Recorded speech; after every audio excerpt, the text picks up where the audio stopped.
All right, y'all.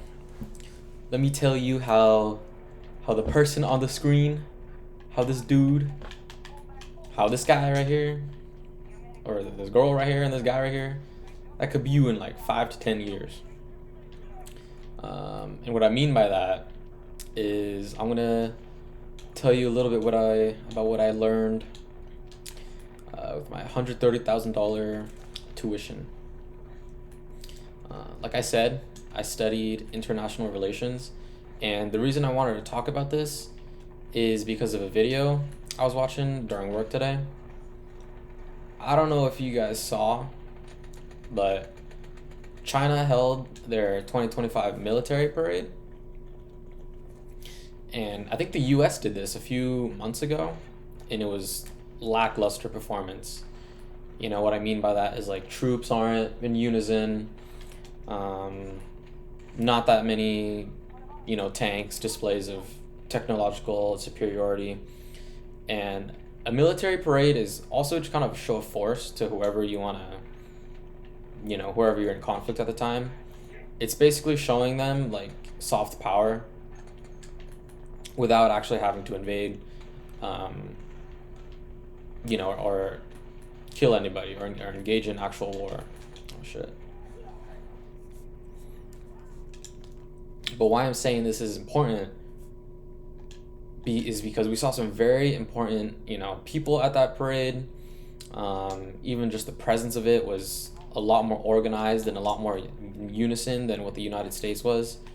They had the PLA, they had the Army, People's Liberation Army, they had the Navy, they had commanders, generals, everything, and they were marching in step, They had their tanks laid out, they had their ICBMs, intercontinental ballistic missiles, they had their troop carriers, and they had tons of them. Yeah, like 10, 20 of each vehicle.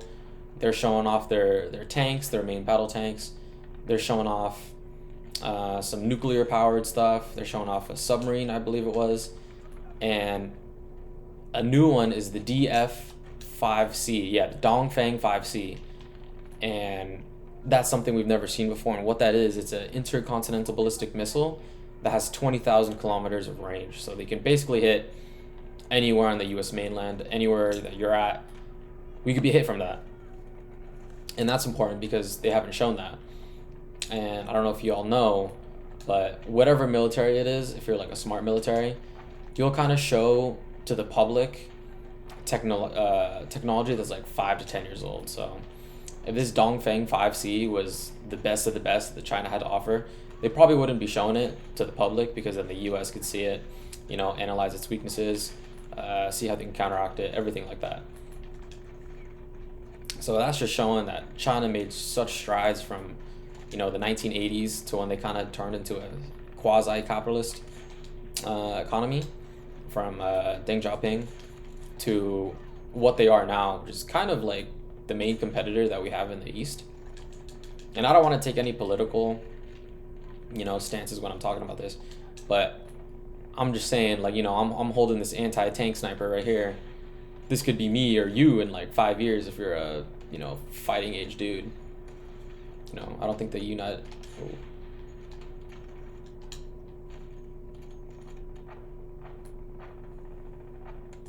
Oh fuck. I don't think we're at a point yet where the US needs to do like drafts, but things are getting dicey, let me tell you. Now let me tell you some few things that I learned about international relations. And this is just to be a little bit of the US like history and how how we decide to do things, why we do certain things.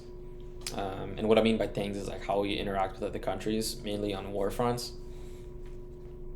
That's also kind of a reason why I like Battlefield, just like low-key like IRL risk. But the US tried several different approaches. So they tried direct confrontation, which was like 2003 Iraq. Desert Storm, when you just full on everything. I know we reactivated a World War II battleship for that. So, full guns blazing.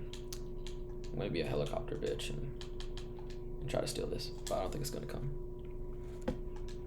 So it had direct approaches, We had covert approaches, which was what Mogadishu? No, Somalia. I believe it was Somalia. Wherever Black Hawk Down took place, that was like a covert op. Only send one or two, try to get rid of the high value target and get out of there. Obviously, that didn't go very well because they were parading. Was it Somalia? I don't know. I think it was Somalia. Mogadishu. I don't know. Don't quote me on that. But I remember that being a specific example of covert ops, and it didn't work. Like I said, another example would be Osama bin Laden when we killed him in what country? He was in, not Pakistan. Yeah, Pakistan. I think, yeah.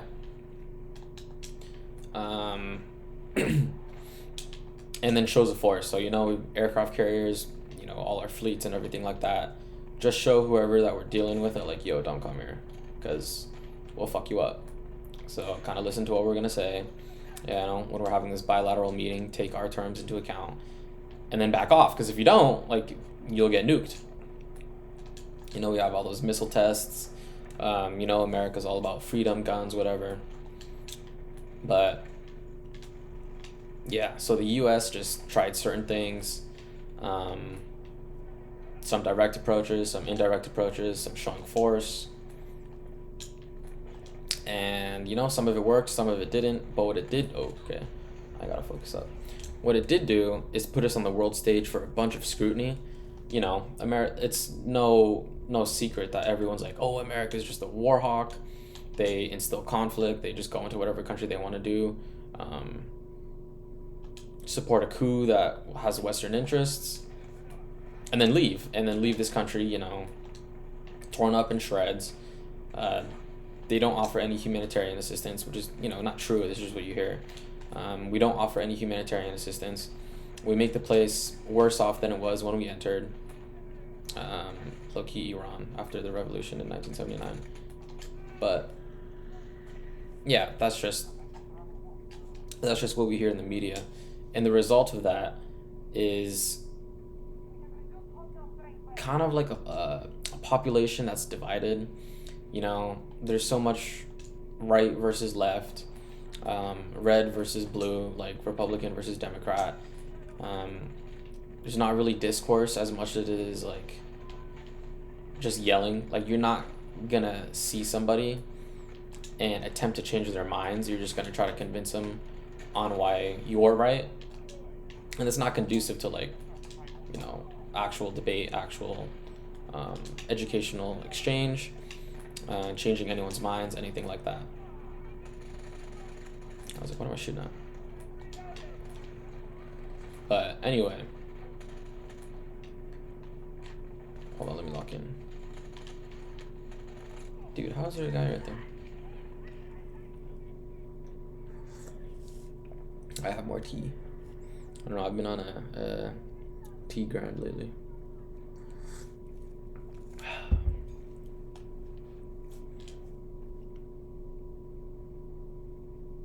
Let's see if I can get a helicopter. No, dude, our helicopter seems to know what he's doing. Yeah. But anyway. Shit. So like I said, the military parade for 2025 for the US, really lackluster. Jesus Christ, bro. Really lackluster. No one attends. Gen Z's not about that at all for the most part. People are starting to doubt, the might of the US. People are starting to doubt the might of the dollar. People are starting to doubt if the US is really like what we used to be. And what I mean by that is we used to be seen as like the world hegemon. So if there was any issue, people would rely on the US to kind of take care of it. Which is not really fair on us because we have to expend our resources. We're already like something $1 trillion in debt. But, the world expected us to do it, and we kind of just ran ourselves too thin. We have a bunch of troops in Japan. That's where we have most of our troops in Asia. A bunch of troops in Europe.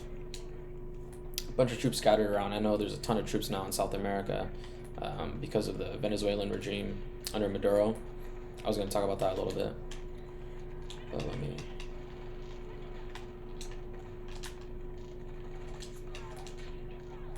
do this. Where... Dude, there's a sniper in front of me. There's a sniper behind me. You know, cost of living is insane. I was just at a supermarket. Eggs were $13.99 for a dozen. Or, you know, housing prices gone through the roof without wages matching. Things are expensive. And we spend like, what, trillion, you know, on defense budgets.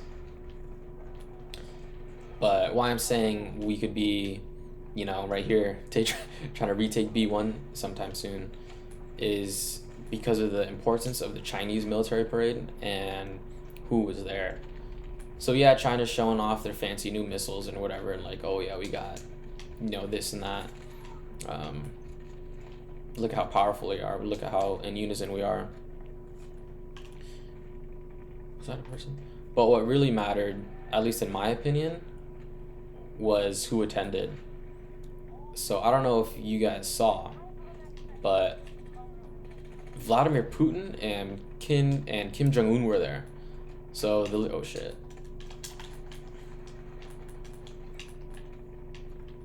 So oh my god, I'm getting shot at by this tank.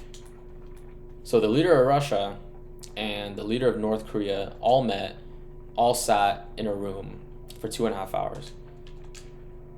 And Donald Trump posted, you know, hope you guys have a good time.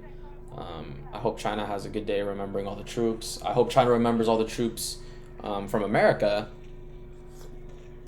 during World War II, because 1945, that's when the CCP took power, pushed the people's, the ROC, the Republic of China, the ROC, which is basically present-day Taiwan, into what is now present-day Taiwan. 1945, communist takes over.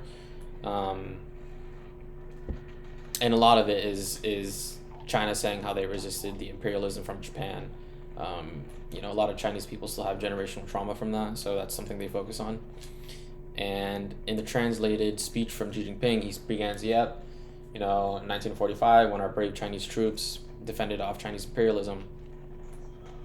And then Donald Trump is quick to tweet, I hope China remembers all the Americans that, you know, died trying to liberate China. Not necessarily liberate China, but as much as it is, you know, take out Japan for the U.S.'s benefit. Let's see.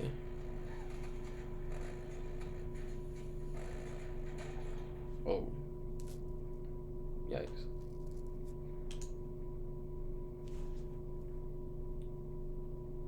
Yeah. So he was not saying, you know, remember what the U.S. did to China, but just remember, like, the people from the U.S. were dying too, trying to defeat Japan. So Putin says that, or not Putin, sorry. Xi says that, Donald Trump tweets that, and at the end of his tweet, he says, I hope you guys have a fun time trying to conspire against the United States. And, you know, that's kind of like, low-key, he's jealous because what can be considered the modern-day dictators of the world, like I said, I'm not trying to get too political, what can be considered the modern-day dictators of the world all met, and he's like kind of jealous because he's always like, I have a great relationship with insert whoever, you know. But obviously he wasn't there. The only Western leaders that were there was from Serbia and Slovakia, I believe. Other than that, Turkey was there, Vietnam, Cuba, just the typical countries that the U.S. wouldn't necessarily consider themselves like best of friends to. That's what I'm getting at, is who attended. And this is super important because Putin, what the hell is that shit, bro? Jesus. That's what it feels like to get killed by one of those. Putin, Kim, and Xi have never been, you know, low-key in a room together, kind of trying to conspire against the U.S. And I do truly think that this means that something is shifting. China has a bunch of military might, and not what's scary, but what's interesting is how they got there. And what I mean by that is the U.S. What do you call that? Who said always carry a bigger stick? Big stick doctrine. Teddy Roosevelt, I believe. Could be wrong. Big stick doctrine. Their entire way of leading the modern world is I got tanks, I got planes, I got anything you got, I got times 5. You know, our logistics are insane. Our supply chain is, our military supply chain I'm talking about, is insane.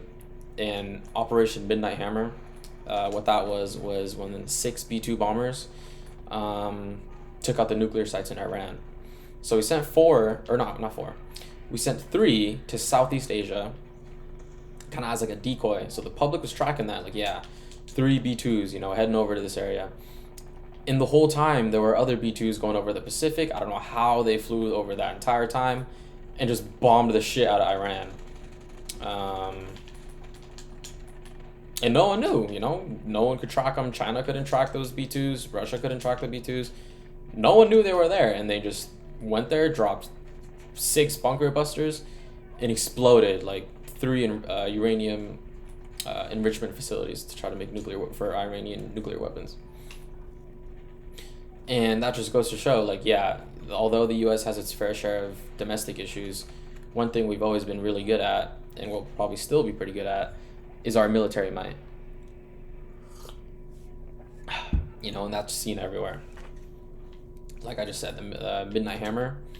And then we just saw it, I don't know what day it was. I know it was recent. I can't give you an exact date.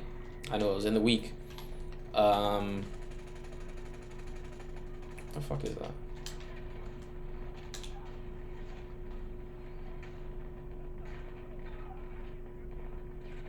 Still in there? I think so.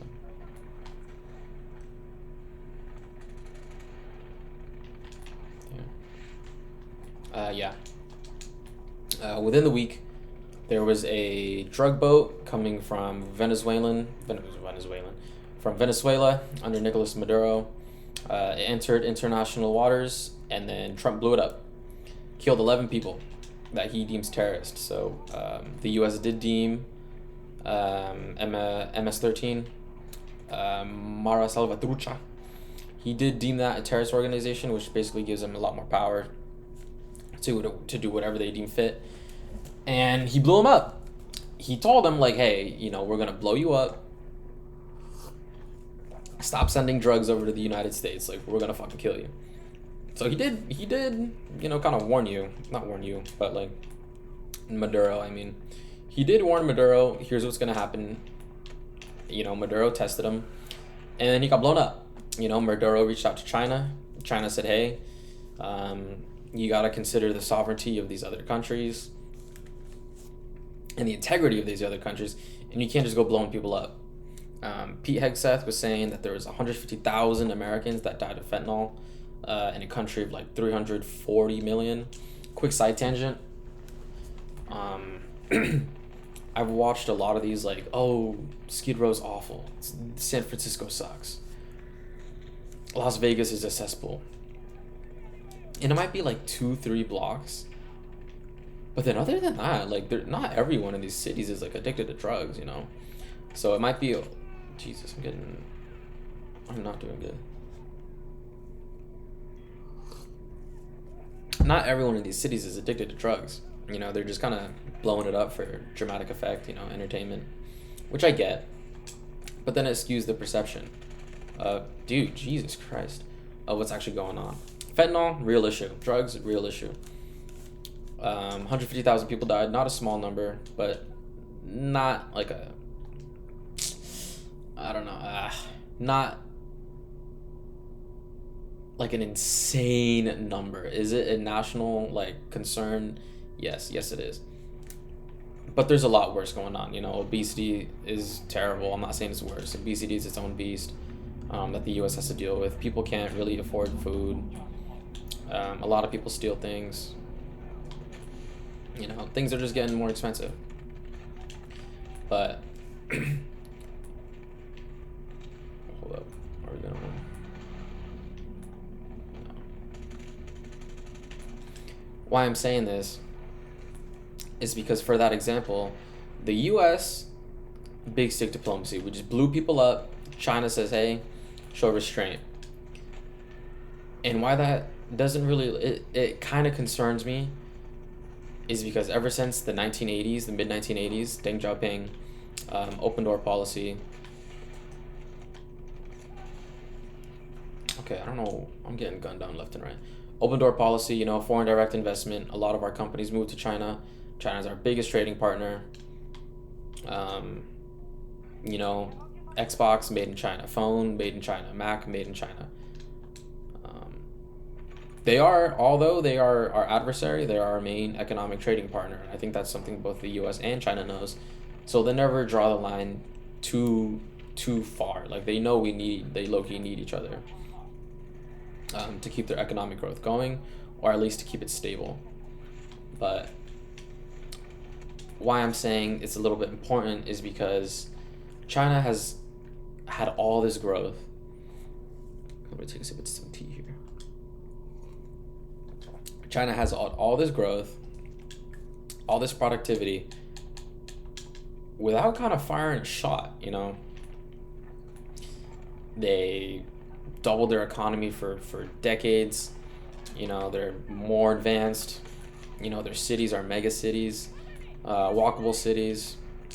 I think the quality of life there is not awful. It's not great based on like the happiness indexes of things, but it's not like terrible.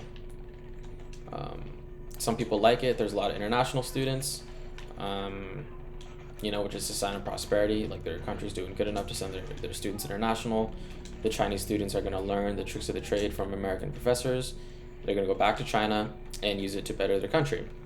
You know, that's just how things work. That's how nationalism keeps going. That's how you keep your country going. Other countries like India, other countries, maybe Germany. I'm trying to think here. India for sure, Pakistan maybe. These countries are going to experience brain drain. So that's when you get your medium skilled to high skilled workers and they just dip, you know, trying to get a better life. So they're going to go to the US, they're going to go to Canada. I know Canada is a popular spot for Indians. And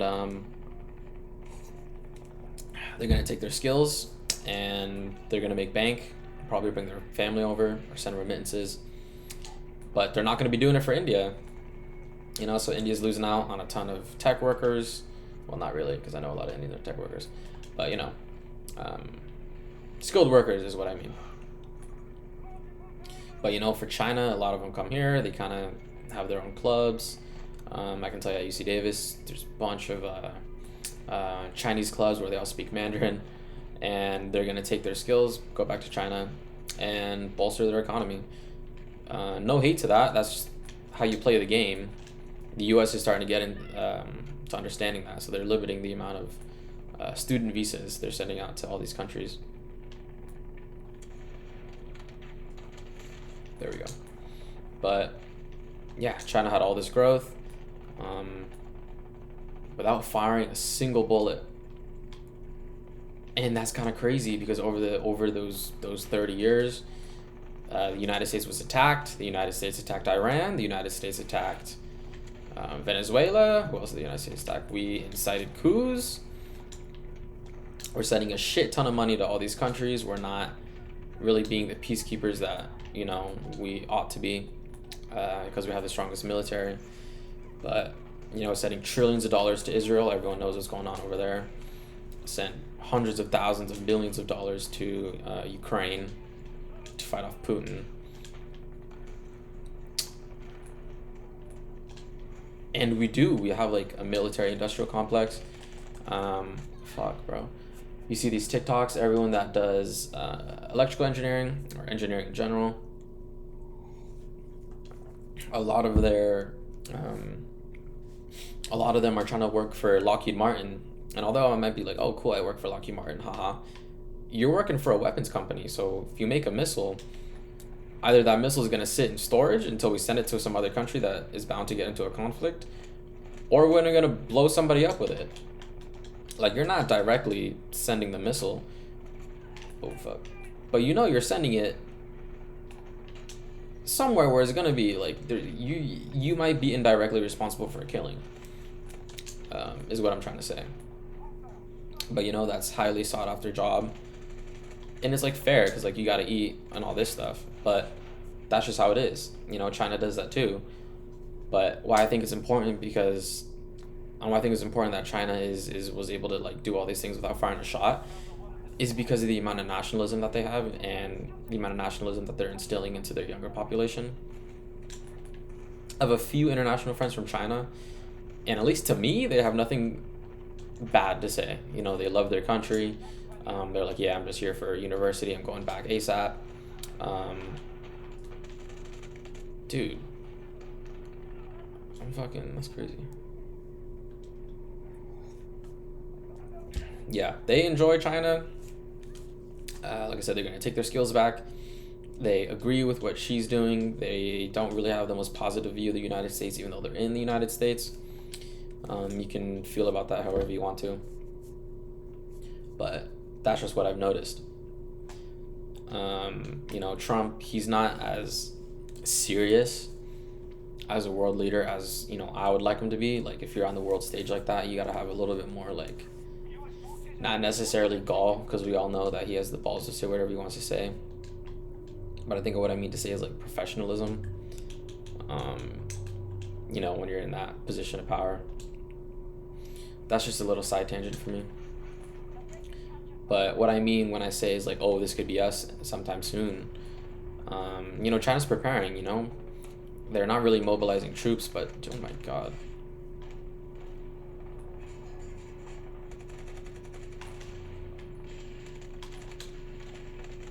Oh my dude. But they always have eyes on the Strait of Taiwan. Give me this. Hold on, commentary and pause. I need to help my team out.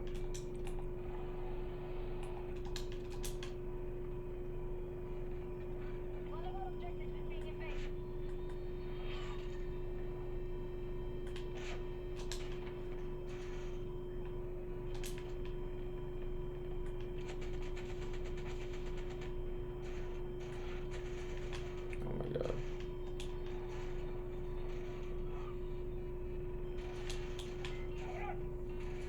Oh, there's a dude behind me. I did not see them. Fuck, bro. Come on, at least we have a good team.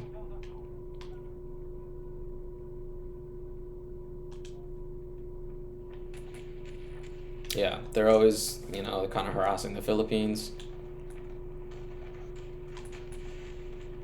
Shit.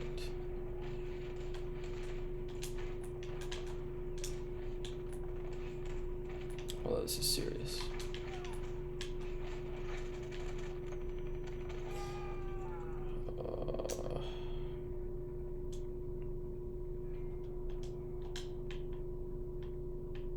I don't know how we have people being able to sit in there.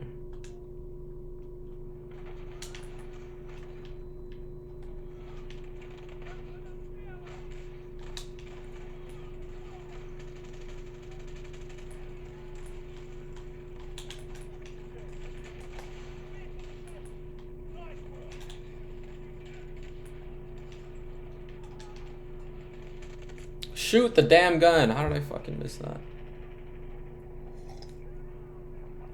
Oh, come on, come on, come on, come on, come on. Yes! No! Fuck.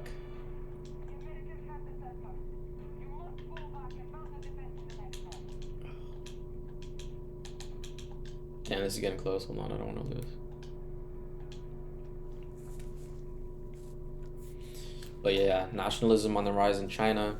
You know, their economic power. They're leading the world in EVs. Electric vehicles, they're leading the world in EV exports.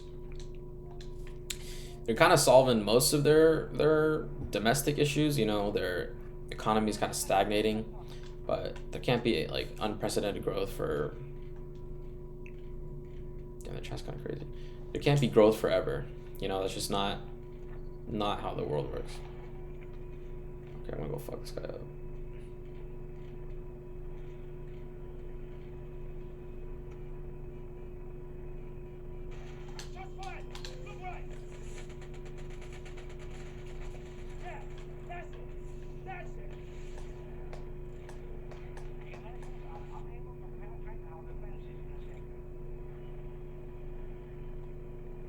Come on, give me my flares.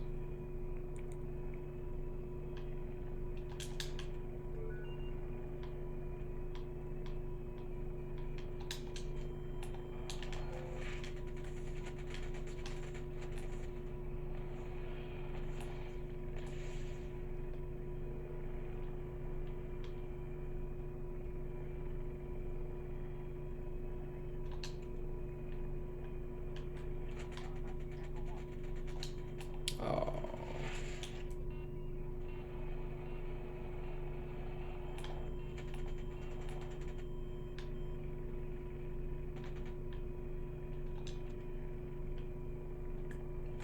I see multiple hostiles.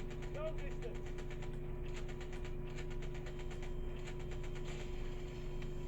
Phew. What a snipe.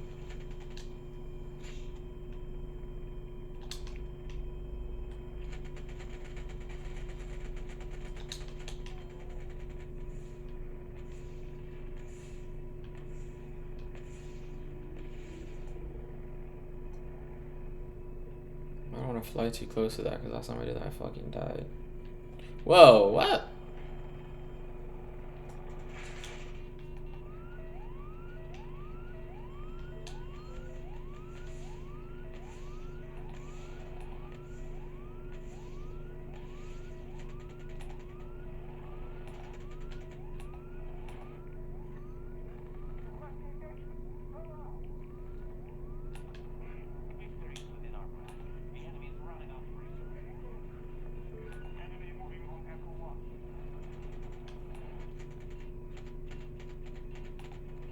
I wonder where the...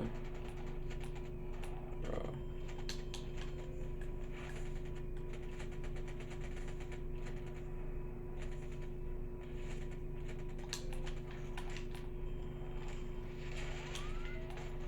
Dude, oh my god. Kind of lost track of that, but whatever, we won. Or we're gonna win. But yeah, I just wanted to talk about a little bit about what I thought about the military parade. Like, you guys, if you haven't seen it, I think you should watch it. You know, first time Kim Jong-un, Putin, and Xi talking to each other for like 2.5 hours. It's evident that they're trying to, you know, come up with a plan against the West. However you feel about the U.S. and its politics, if you're an American, you live here, it's gonna affect our economics. So it's gonna affect the dollars you have in your pocket, if that's what you really care about.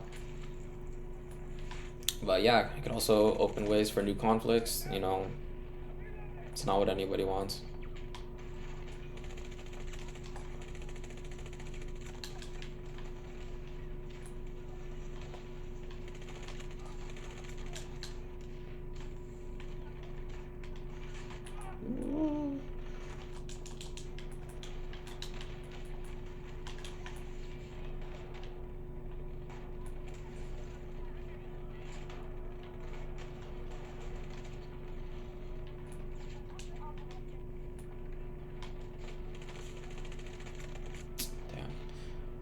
But yeah, if you're an American, you live in America, it's going to affect your dime. You know, it's going to affect foreign policy for a while.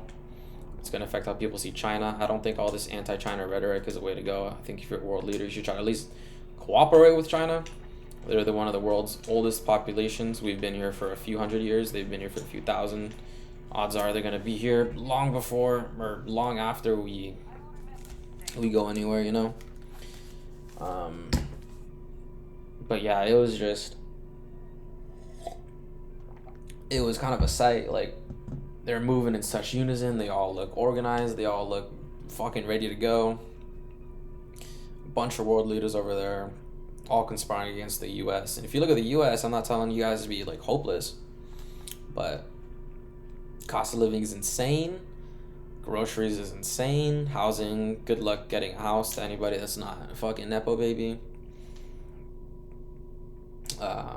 You know, crime, although Trump's trying to do something about that. But yeah, things in the U.S. aren't looking the best. You know, things could be better. You know, have hope, because if you don't, then what do you have? But yeah.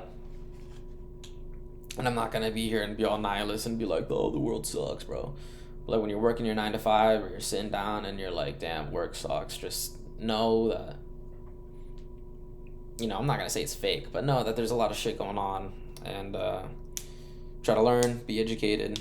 I know there's an attack on education right now, but just try to learn as much as you can. Read the news. Shit that's going on is crazy. And if you don't speak Mandarin already, grab a book. I'm Chinese, not 100%, but my dad only spoke Chinese, Mandarin when it came to dim sum, or when he got really angry. So I didn't grow up speaking it. But yeah, take some Mandarin classes if you guys want to go into a more stable job route, because they're always gonna need like people that deal with international trade. At least that's what my job is telling me, and that's what I do right now. But things are getting crazy. Things are heating up. Israel's planning a new offensive. The war in Ukraine didn't go anywhere. I know Putin supposedly said that he's ready to talk to Zelensky in Moscow, but yeah, in 5-10 years, this fucking big dude right here, the fucking riot shield, this could be one of you guys. Yeah, stay educated, stay reading. But yeah, watch the parade if you haven't, because it's actually kind of cool how they can organize all that stuff, and not one of them is out of line. When they take a step, it sounds like a gunshot. That's how in unison they are. So it's a pretty cool display of like at least human organization and like what humans are able to do. Politics aside, it's a cool gathering. But yeah, take it easy, and I'll see you guys later.